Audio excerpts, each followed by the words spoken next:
So ons het 'n baie lekker bederf vir almal met die nuutste Circle besending, die Summer Box. Ons het 'n mix six-pack van ons biere vir julle gepak, lekker gekose seleksie.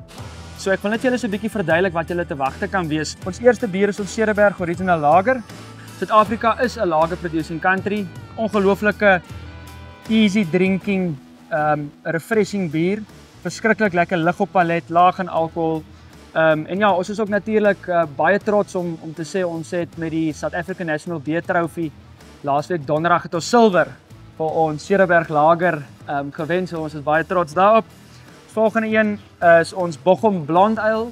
So jou Blonde Ale is meer 'n summer ale. So dit is dis meer 'n introduction, jy weet 'n intree na jou Amerikaanse styl biere toe wat obviously bietjie meer hoppy is. Ook baie lekker easy drinking, baie refreshing. Jy kan baie mooi citrus op neus optel. En Pale Ale is eintlik die nuutste van ons reeks.